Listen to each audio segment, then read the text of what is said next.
Alright guys, so there are a lot of misconceptions about why people get fat. I'm gonna do an interesting video today on the science of why you got fat.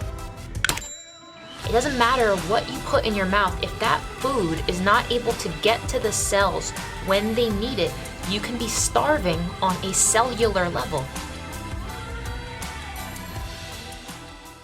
Hey, what's up YouTube? Christine with Gauge Girl Training, and I'm gonna do an interesting video today on the science of why you got fat. So let's get started. All right guys, so there are a lot of misconceptions about why people get fat, and there's actually a pretty terrible downward cycle that occurs on a cellular level that I want to explain to you guys and propose a solution for how to avoid this from happening. So the reality is most people think that you only get fat when you eat too much food. And the thing is, every time you eat, your body is going to store a little bit of fat.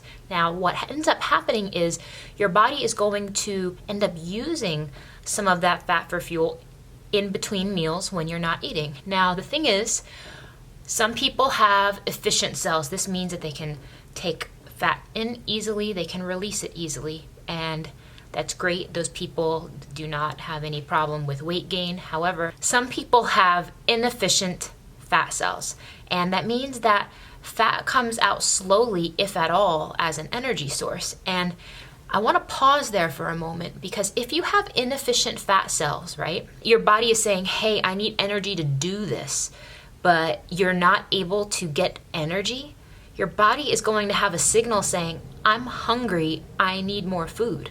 But the reality is you have the fat there. You have plenty of energy stored in your body, but there's a problem with those cells because they are inefficient in their ability to release that energy to you for practical use. This is important to comprehend because the end user of the food that we eat, it's not your stomach per se, it's not your muscles per se. The end user of every food that you eat is your cells. So think about that for a minute.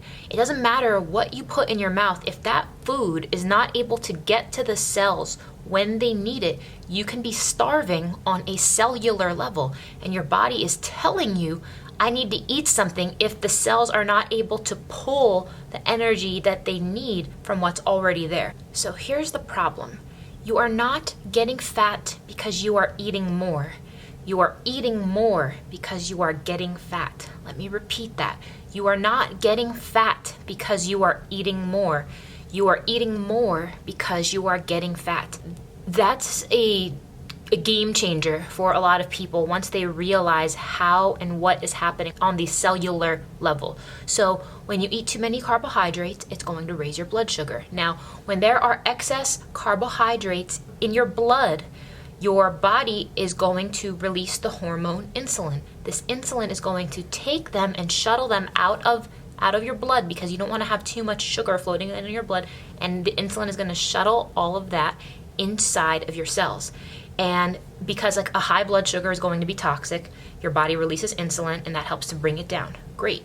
But the thing is, the storage sites for carbohydrates is limited. However, your body can store an unlimited amount of fat. And there's good reasons why your body can store an unlimited amount of fat, because from a survival mechanism, our bodies are meant to be able to survive like periods of prolonged fasting. And there were times in like the hunter-gatherer primal days where it would have been a long time before you were going to eat again, and your body needed to have an unlimited ability to store body fat so you wouldn't like die or starve to death. But the problem is when you're eating too many carbohydrates, your body can only store so many carbohydrates because insulin is going to say, okay, let's get all this extra glucose out of the blood, let's shuttle it into the cells.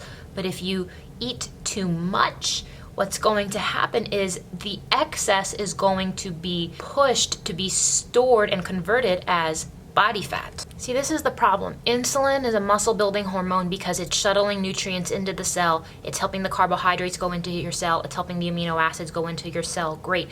But it's also a fat storing hormone, and if you have a healthy metabolism, it only takes a small amount of insulin to bring your blood sugar back down to normal. However, if you don't, your body is going to release more and more and more insulin. Now, where's that insulin coming from? That insulin is coming from the pancreas.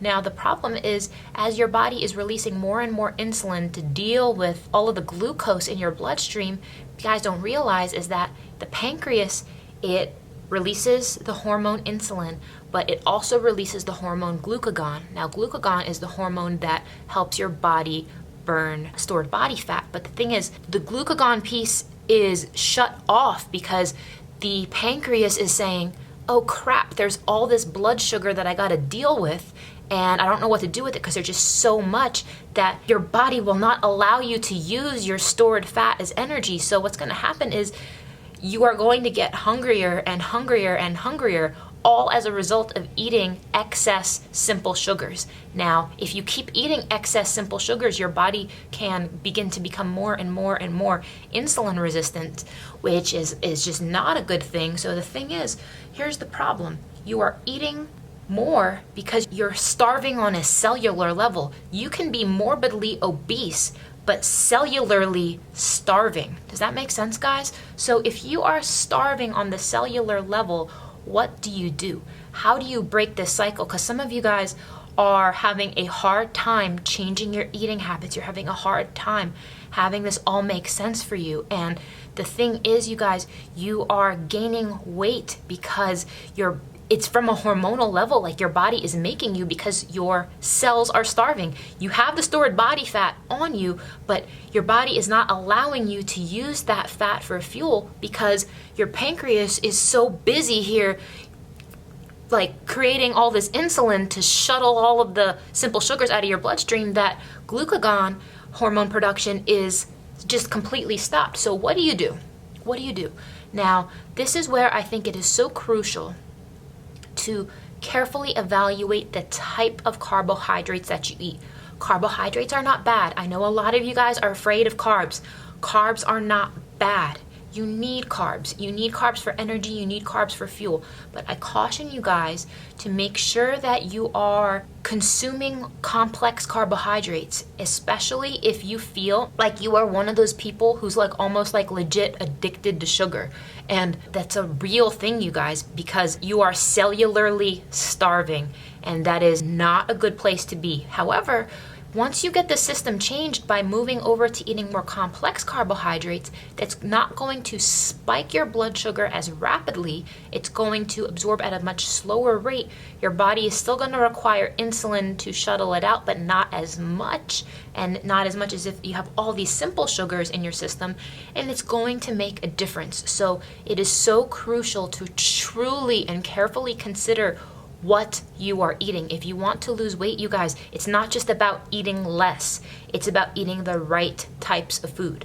Now, you could be morbidly obese right now watching this and not realizing that you are starving on the cellular level. So if you are confused about this, if you want a meal plan that is built for you to help you, if you have any insulin resistance, if you are just eating the wrong types of foods for your body type, and don't know how much to eat, then check out Gauge Girl Training. I'll be happy to do a consultation with you over the phone, or to get a custom meal plan, or get one of our amazing do-it-yourself meal plans. But you guys, you really have to consider the science behind why you are fat, because, and I say this in the nicest way possible, you are sabotaging yourself on the cellular level and you don't realize it. And I think that if you guys have a better understanding of what you're actually doing, you can actually get to the root of the problem and solve it. So if there's any other questions, please comment below, and thanks for watching.